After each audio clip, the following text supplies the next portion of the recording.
Hello dear students, मैं रवि कुमार आप सबका स्वागत करता हूं आपके अपने यूट्यूब चैनल पथ आप सक्सेस यूपी बोर्ड में।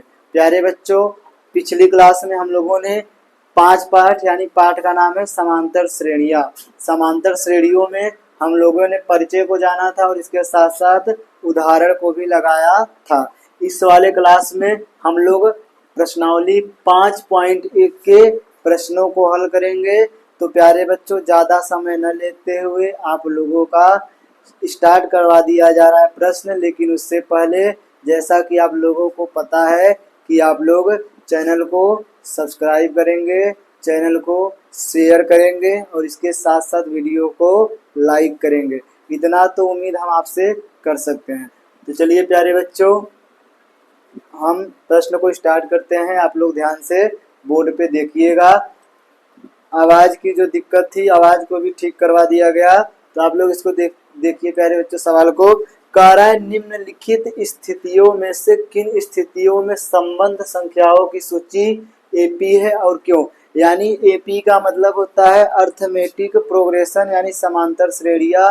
हमें बताना है कि समांतर श्रेणी है और है तो क्यों है, और प्यारे बच्चों उसको हमें बताना है। लिखेंगे, पहला सवाल दिया है, प्रत्येक किलोमीटर के बाद टैक्सी का किराया। यानी कोई टैक्सी है, उसका प्रत्येक किलोमीटर के बाद जो टैक्सी का किराया है वह क्या है। और पहले किलोमीटर के लिए किराया 15 रुपये है और प्रत्येक अतिरिक्त किलोमीटर के लिए किराया 8 रुपये है। यानी ध्यान समझाया जाए तो यहाँ पर एक बिंदु ए है, यहाँ से जब 1 किलोमीटर जाया जाता है प्यारे बच्चों तो 15 रुपया लेता है। यानी प्रथम किलोमीटर के लिए 15 रुपये, उसके बाद जब यहाँ से 1 किलोमीटर जाएंगे तो 8 रुपये, और फिर 1 किलोमीटर जाएंगे तो 8 रुपये, फिर 1 किलोमीटर जाएंगे तो 8 रुपये बढ़ेगा। यानी इस प्रकार का यह बढ़ रहा है। तो लिखेंगे हल डाल के प्यारे बच्चों, लिखेंगे दिया है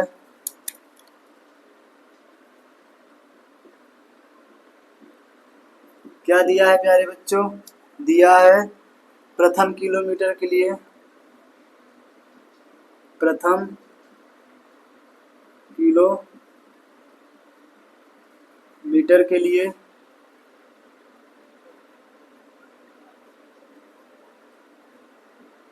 टैक्सी का किराया। इसको हम लोग क्या मान लेते हैं प्यारे बच्चों, A1 बराबर कितना दिया है, कहाँ है, 15 रुपये। इसी प्रकार लिखेंगे द्वितीय, या फिर लिखेंगे अतिरिक्त किराया, अतिरिक्त किलोमीटर के लिए किराया, अतिरिक्त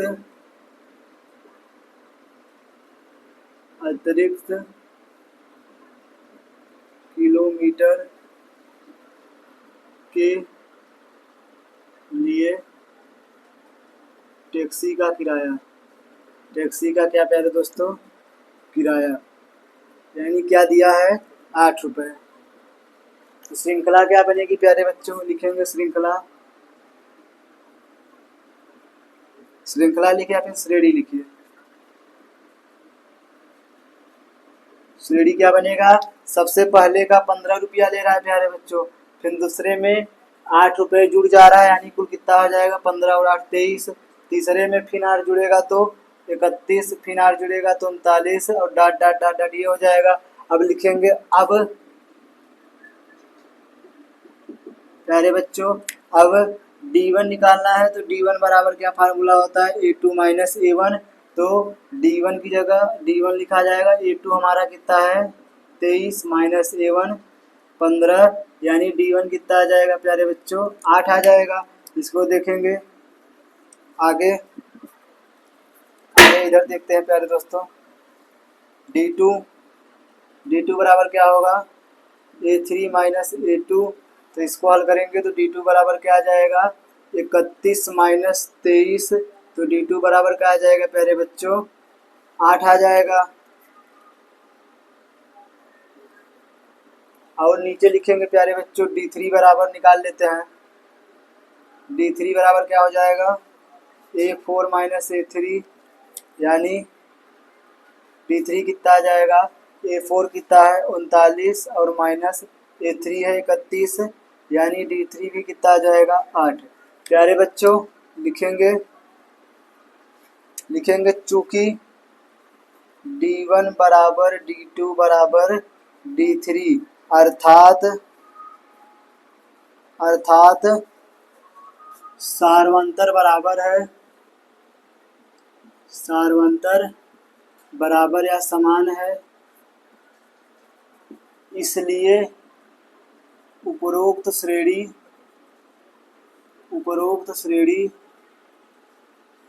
समांतर श्रेणी है। समांतर श्रेणी यानी AP है। इस प्रकार आप लोग सवाल को हल करेंगे प्यारे बच्चों। ज़्यादा कठिन सवाल नहीं है, बहुत आसान है। इस सवाल के जैसा हमने उदाहरण में आप लोगों को समझाया है, तो आप लोग इसको उतारिए, फिर इसी का सेकंड नंबर की ओर आप लोगों को लेकर चला जाता है। चलिए प्यारे बच्चों, अगला सवाल आप लोगों के सामने दिख रहा होगा। लिखा है किसी बेलन, यानी आप लोगों ने बेलन यानी सिलेंडर तो देखा है। सिलेंडर में उपस्थित हवा की मात्रा, यानी कुछ हवा की मात्रा है, जबकि वायु निकालने वाला पंप यानी उसी के नीचे मान के चलिए यह हो गया हमारा बेलन। प्यारे बच्चों, इसमें हवा भरा है और यहाँ पर एक बगल से क्या लगा दिया गया है, पंप लगा दिया गया है। इस पंप में प्रत्येक बार बेलन की शेष हवा का 1/4 भाग निकल जाता है, यानी जितना शेष हवा रहेगा उसका 1/4 भाग निकल जाएगा। तो हमें ज्ञात करना है कि यह समांतर श्रेणी है या फिर नहीं है। तो ये तो चित्र आप लोगों के लिए था, हल डाल के लिखेंगे और मानना पड़ेगा प्यारे बच्चों। क्या मानेंगे? माना बेलन में उपस्थित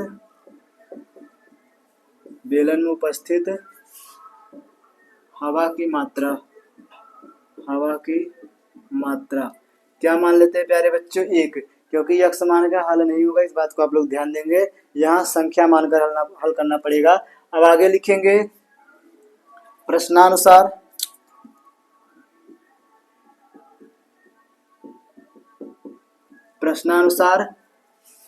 पंप द्वारा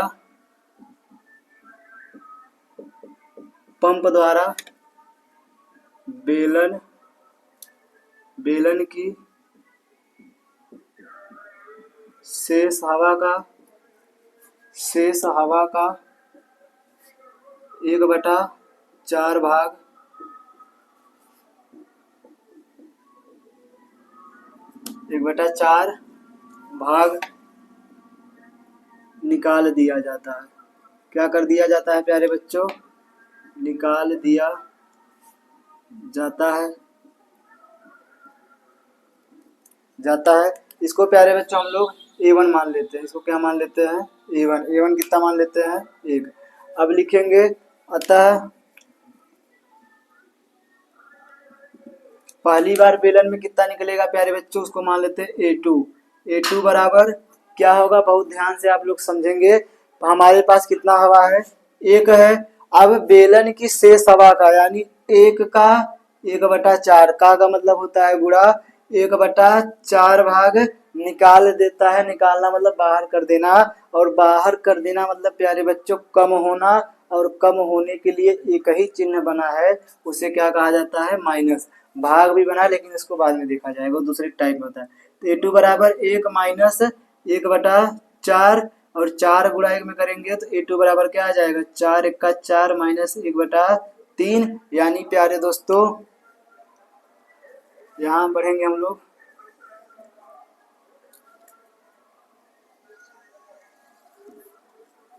यानी A2 बराबर कितना आ जाएगा प्यारे दोस्तों? A2 बराबर आ जाएगा 3 यहाँ 4 रहेगा प्यारे दोस्तों, 3/4। अब हमारे जो बेलन है, बेलन में कितना हवा है? 3/4 लिखेंगे। पुनः क्या लिखेंगे प्यारे बच्चों?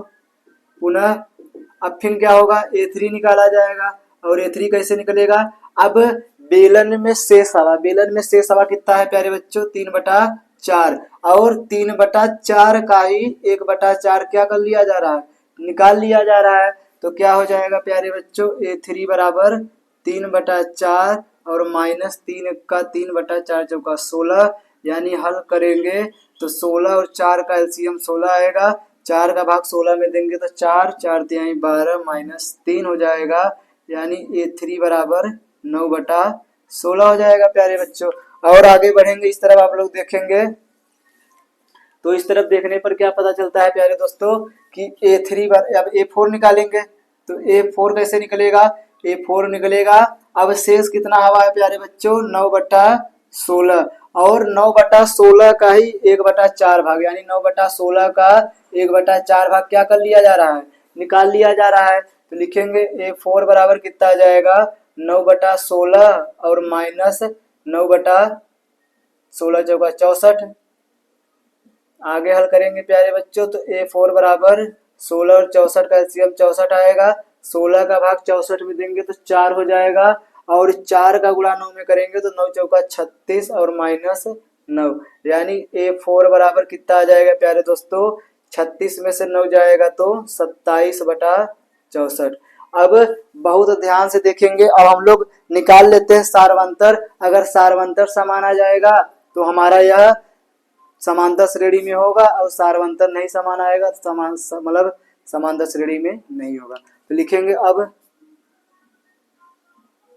D1 बराबर क्या होगा प्यारे दोस्तों, A2 माइनस A1, यानी D1 बराबर कितना आ जाएगा, मोटे मोटे तौर पे देखेंगे तो A2 है हमारा कितना है मेरा बच्चों 3/4 और माइनस A1 कितना है, A1 है 1, यानी D1 बराबर कितना आ जाएगा, 4 1 का 4 और 3 में से -4 घटेगा तो -1/4। प्यारे दोस्तों इधर कर लेते हैं और इधर कर लेते हैं, ध्यान से देखेंगे इधर करेंगे क्या हो जाएगा प्यारे दोस्तों, D1 बराबर, अब D2 निकाल लेते हैं।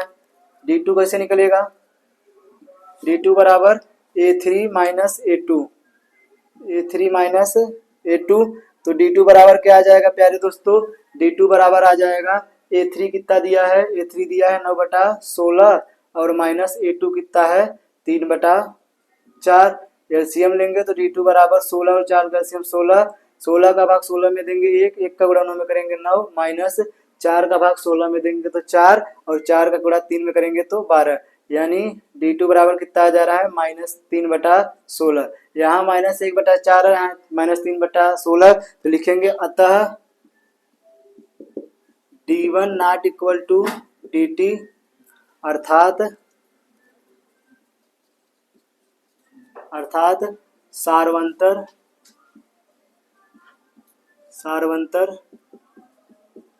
समान नहीं है।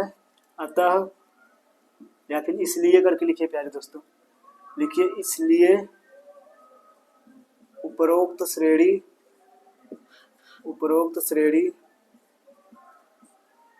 AP यानी समांतर श्रेणी नहीं है। फिर एक बार आप लोगों को समझा दिया जाता है सवाल, ध्यान से देखेंगे प्यारे दोस्तों।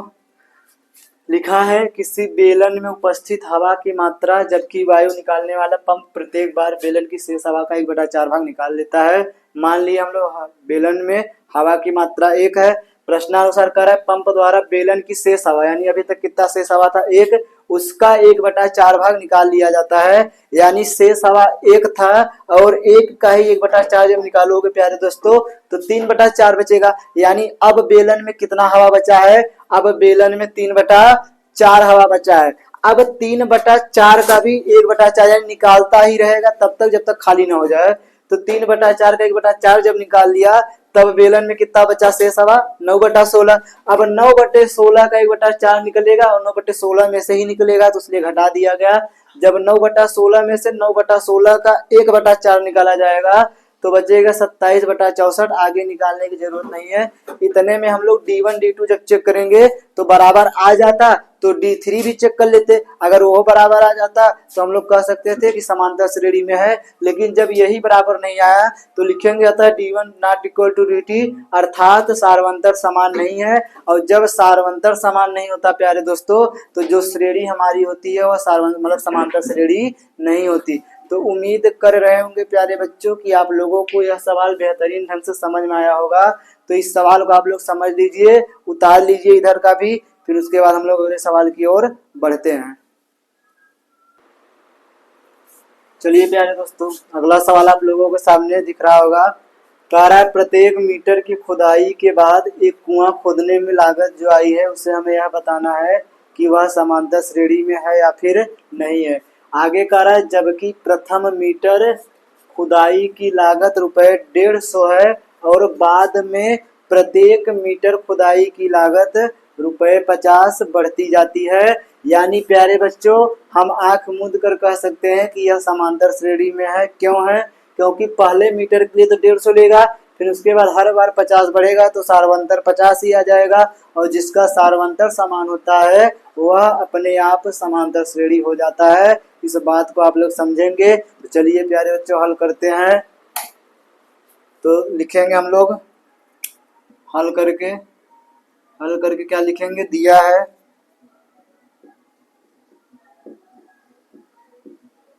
क्या दिया है प्यारे बच्चों? दिया है प्रथम मीटर खुदाई की लागत। प्रथम मीटर खुदाई की लागत। प्रथम मीटर खुदाई की लागत कितना दिया है प्यारे बच्चों? ₹150। आगे लिखेंगे, आगे प्रत्येक मीटर खुदाई की लागत। प्रत्येक मीटर खुदाई की लागत। खुदाई की लागत। और यह कितना दिया है प्यारे दोस्तों? यह दिया है ₹50। कितना दिया है? ₹50। सॉरी बच्चों। लिखेंगे अब श्रेणी क्या बनेगा प्यारे बच्चों? पहले मीटर के लिए ₹150, फिर उसके बाद 50 बढ़ेगा तो ₹200, फिर 50 बढ़ेगा अगले मीटर के लिए तो 250, और आगे बढ़ेगा प्यारे बच्चों तो 300, ऐसे बढ़ते बढ़ते बढ़ते आगे तक बढ़ेगा। अब हम लोग लिखेंगे, अब ये हो जाएगा A1 A2 A3 A4। तो लिखेंगे D1 बराबर क्या फार्मूला होता है? A2 minus A1। तो इस पे जब रखेंगे प्यारे बच्चों तो D1 बराबर 200 माइनस 150, यानी D1 का मान कितना आ जाएगा? 50। अब आगे हमें D2 निकालना है। तो लिखेंगे D2 बराबर क्या होता है प्यारे बच्चों? A3 minus A2। तो D2 क्या आ जाएगा? D2 आ जाएगा A3 का मान है 250 और A2 का मान है 200, यानी D2 कितना आ जाएगा प्यारे बच्चों? 50। देखिए दोनों बराबर आ गया। फिर एक और चेक कर लेते हैं और लिखेंगे D3 बराबर क्या होगा? A4 minus A3। तो D3 कितना आ जाएगा? A4 है हमारा 300 और A3 कितना है? 250, यानी प्यारे दोस्तों D3 भी कितना आ जाएगा? 50। अब लिखेंगे यहाँ पर चूंकि D1 बराबर है D2 बराबर है D3, अर्थात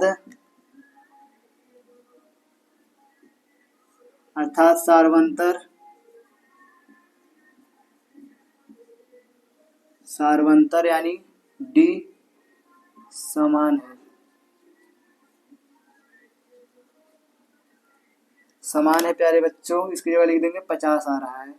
जब समान है तो समान होने के लिए क्या लिखेंगे? लिखेंगे इसलिए उपरोक्त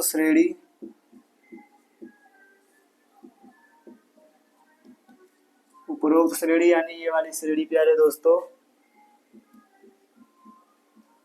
समांतर श्रेणी यानी एपी है। तो उम्मीद करते हैं आप लोगों को सवाल समझ में आया होगा। अब तो आप लोग भी देख के प्यारे बच्चों मौखिक बता सकते हैं कि कौन समांतर श्रेणी होगा और कौन समांतर श्रेणी नहीं होगा। तो चलिए अगला सवाल हम लोग देखते हैं इसी का, तब तक आप लोग इसको उतारिए। चलिए प्यारे बच्चों, आखिरी सवाल इस प्रश्न का क्या कह रहा है कि खाते में प्रत्येक वर्ष का मिश्रधन हमें बताना है कि समांतर श्रेणी में है या फिर नहीं, जबकि 10,000 की राशि का 8% वार्षिक ब्याज की दर से चक्रवृद्धि ब्याज पर जमा की जाती है। चक्रवृद्धि ब्याज मतलब प्यारे बच्चों ब्याज पे भी ब्याज, इस बात को आप लोग ध्यान देंगे। उसे कहते हैं चक्रवृद्धि ब्याज। साधारण ब्याज का मतलब होता है एक पे सिर्फ ब्याज, और चक्रवृद्धि ब्याज होता है जो ब्याज रहेगा उस पे भी ब्याज। तो हम लोग चलिए निकालते हैं। हम इसे दो तरीके से आप लोगों को बताने का प्रयास करेंगे, दोनों तरीके से आप लोग ध्यान से देखेंगे, फिर आप लोग हल करेंगे। चलिए हल करके लिखेंगे। दिया है, और ये सॉरी मार्कर दूसरा है प्यारे बच्चों, लिखेंगे दिया है।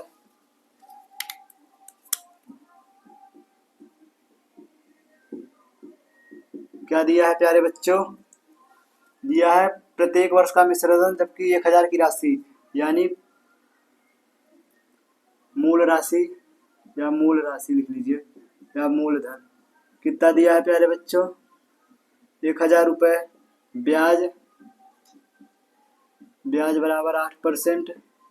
और क्या दिया है प्यारे बच्चों? समय, समय कितना दिया है? 1 वर्ष। इतना लिख लेंगे प्यारे बच्चों। आगे लिखेंगे अब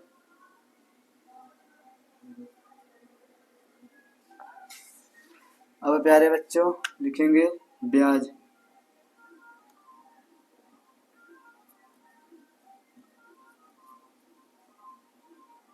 चलिए प्यारे बच्चों लिखेंगे मूलधन, या फिर ब्याज ही लिखिए, साधारण ब्याज।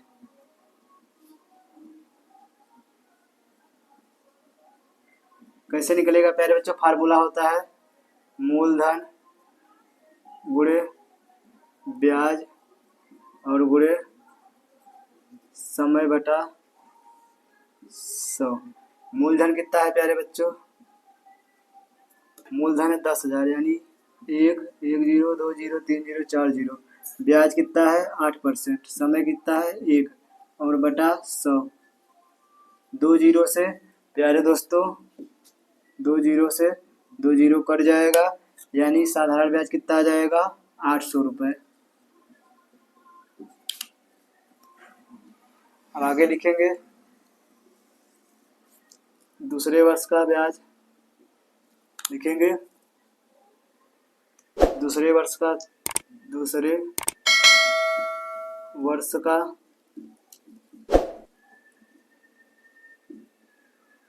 चक्रवृद्धि ब्याज।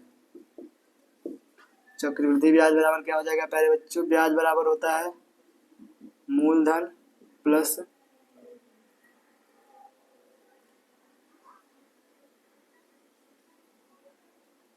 कितना हो जाएगा प्यारे बच्चों? 10,000 और प्लस ब्याज कितना आया?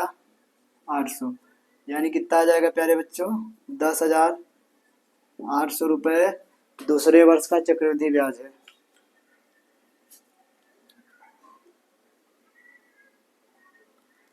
यहाँ लिखेंगे चक्रवृद्धि ब्याज। यह क्या है प्यारे बच्चों? चक्रवृद्धि ब्याज। अब लिखेंगे तीसरे वर्ष का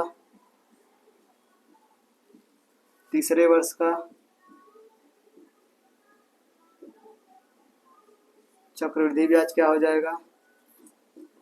अब फिर फार्मूला लगाएंगे तो वही 10,800 का अब 8%, फिर साल भर के लिए कितना हो जाएगा प्यारे बच्चों? 2 जीरो से 2 जीरो कटेगा, यानी तीसरे वर्ष का कितना आ जाएगा? 8 अठाई 64, 8 जीरो 6 और 8 1 8, यानी बराबर कितना आ जाएगा प्यारे बच्चों? 10,800 में 864 जोड़ेंगे, यानी मिश्रधन कितना आ जाएगा प्यारे बच्चों? यह मिश्रधन है। दूसरे वर्ष का मिश्रधन लिखे यहाँ पर। दूसरे वर्ष का मिश्रधन इतना हो जाएगा। तीसरे वर्ष का मिश्रधन, तीसरे वर्ष का मिश्रधन बराबर होता है मूलधन प्लस ब्याज। मूलधन हमारा कितना है? 10,800 था, यानी ये रहा प्यारे बच्चों 10,800 और प्लस ब्याज कितना आया? 864, यानी कितना हो जाएगा? 4 और 6 8 8 16 हासिल 1 एक और एक, यानी 11,664 रुपये। प्यारे बच्चों इसी प्रकार चौथा निकालेंगे, पांचवा निकालेंगे, हम इतने पे ही छोड़ दे रहे हैं। लिखेंगे अब D1 बराबर क्या होगा प्यारे बच्चों, A2 माइनस A1, और A2 की जगह A2 का मान, A1 की जगह A1 का मान। चलिए देखते हैं D1 कितना आ जाएगा। A2 हमारा कितना आया है, A2 आया है प्यारे बच्चों 10,800, 10,800 माइनस A1 कितना है 10,000, यानी कितना आ जाएगा प्यारे बच्चों, D1 800 रुपये। आगे निकालेंगे D2 बराबर A3 माइनस A2, तो D2 क्या आ जाएगा प्यारे बच्चों, D2 आ जाएगा A3 की जगह कितना आया 11,664, और माइनस A1 कितना है 10,800, और जब घटाएंगे तो D2 आएगा प्यारे बच्चों 864। और देखने पर यह पता चलता है कि D1 और D2 बराबर नहीं है। लिखेंगे अतः, या फिर चूंकि करके लिखेंगे चूंकि D1 not equal to D2, लिखेंगे प्यारे दोस्तों अर्थात सार्वंतर समान नहीं है,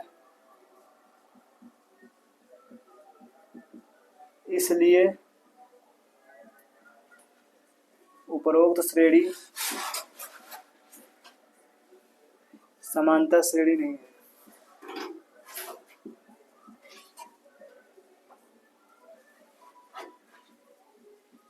चलिए प्यारे बच्चे, उम्मीद करते हैं कि आप लोगों को समझ में होगा। दूसरा तरीका आप लोगों को क्या बताया जा रहा है, जैसे कि प्यारे बच्चों चक्रवृद्धि ब्याज, यह फार्मूला निकाल कर लगाया जाता है, और भी फार्मूले होते हैं, साधारण ब्याज निकाला गया, चक्रवृद्धि ब्याज नहीं, इसे साधारण ब्याज कहेंगे। थोड़ा सा मिस्टेक हो गया, साधारण ब्याज यहाँ भी रहेगा और यहाँ भी साधारण ब्याज। और मिश्र धन बराबर फार्मूला होता है मूलधन प्लस ब्याज। सब बच्चे इसको पढ़ कर आए हैं। अगर कोई बच्चा डायरेक्ट निकालना चाहता है तो 1,000 का 8% निकालना है एक वर्ष के लिए, 10,000 का प्यारे दोस्तों 10,000 का 8% निकालना है प्यारे बच्चों। तो आप लोग इसको उतार लीजिए, फिर इसके बाद हम लोग आगे की ओर बढ़ते हैं, फिर बात करें। क्योंकि माइक थोड़ा प्यारे बच्चों डिस्टर्ब है, इसलिए आप लोग इसको उतारिए। में कुछ खराबी हो गई थी, उसको दूर करके आप लोगों के सामने आया गया। आप लोगों को यह बताया जा रहा था कि यह साधारण ब्याज है, मतलब चक्रवृद्धि ब्याज नहीं है। चक्रवृद्धि ब्याज का फार्मूला दूसरा होता है, और चक्रवृद्धि ब्याज तब निकाला जाता है प्यारे बच्चों जब समय निश्चित हो। यहाँ पर समय निश्चित नहीं, क्योंकि यहाँ पर एक श्रेणी बनेगी, इसलिए समय हमारा निश्चित नहीं होगा। और कैसे निकाला जा सकता है साधारण ब्याज को, तो ध्यान से सुनिए। यहाँ पर दिया है कि 10,000 की राशि 8% वार्षिक दर से बढ़ रही है। वार्षिक दर मतलब एक साल में 8% बढ़ रही है। कोई भी राशि अपने आप में 100% होती है। कितना होता है प्यारे बच्चों, 100%। तो हम लोग किसी भी राशि यानी 10,000 का जब 8% निकालेंगे तो 100 से ज़्यादा करके निकालेंगे। और अगर प्यारे बच्चों 10,000 का जब 8% निकालेंगे तो 100 से ज़्यादा करके निकाला जाएगा। कितना ज़्यादा है, 8%। तो यहाँ देखिए ध्यान से बताया जा रहा है, यहाँ बता दिया जा रहा है 10,000 का हम लोग कितना निकाल लेते हैं, 10,000 का 100 से कितना ज़्यादा प्यारे बच्चों, 8%। तो 108% निकालेंगे। परसेंट का मतलब होता है 100, 2 जीरो से 2 जीरो काटेंगे। 108 में जब 100 का गुणा करेंगे तो 108 और डबल जीरो, यानी 10,800 आ गया। यहाँ भी देखेंगे तो कितना आया था, 10,800। तो आप लोग डायरेक्ट ऐसे भी निकाल सकते हैं कि 10,000 का 8% निकाल लेंगे। 10,000 का 8% न निकाल कर 108% निकालिए, और वही हमारा क्या हो जाएगा, साधारण ब्याज। और उसी प्रकार अगला क्या आया, कितना है पहले 10,800। अब 10,800 का फिर 108% निकालिए प्यारे बच्चों। अब जीरो से दो जीरो कटेगा, इसका गुणा जब इसमें करेंगे तो हमारा क्या आ जाएगा, 11,664। कैसे आएगा देखिए, 108 का गुणा 108 में करिए तो कितना आ जाएगा, 8 अठाई 64, 6 बचेगा और 8 एक्का 8, यहाँ 0 0 0 और यहाँ पर आ जाएगा 801, यानी 4 6 8 8 16 6 6 1 7 और 1 8, यानी ये जीरो है क्या, जीरो, तो यहाँ पर 1 आ जाएगा। 11,664 देखे यहाँ भी आया। तो इस प्रकार आप लोगों का यह होगा। तो उम्मीद करते हैं आप लोग बेहतरीन ढंग से इसे कर रहे होंगे। तो प्यारे बच्चों इस प्रकार भी आप लोग लगा सकते हैं। तो ये था आप लोगों का सेकेंड मेथड। उम्मीद कर रहे हूँ कि आप लोगों को सवाल समझने में मजा आ रहा होगा। हर तरीके से बताने का प्रयास किया जा रहा है। तो प्यारे बच्चों आज गर्मी बहुत होने के कारण आज की क्लास बस इसी पे समाप्त कर दिया जा रहा है। आज के लिए बस इतना ही प्यारे बच्चों। बाकी के प्रश्न अगली क्लास में हम लोग कवर करेंगे। तो प्यारे बच्चों आप लोग अपना ख्याल रखिएगा।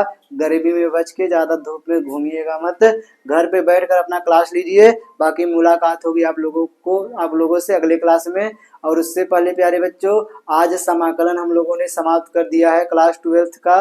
अब अगले दिन से हमारा शुरू होगा प्यारे बच्चों क्लास 12th का क्लास। तो कोई भाई बहन आप लोगों का हो तो उससे शेयर जरूर कीजिए। आप लोग भी उसको पढ़ सकते हैं, कोई दिक्कत वाली बात नहीं है। तो आज के लिए बस इतना ही प्यारे बच्चों। चैनल को आप लोग सब्सक्राइब कीजिए, वीडियो को लाइक कीजिए, वीडियो पे जोरदार कमेंट करिए प्यारे बच्चों। Thank you, bye bye.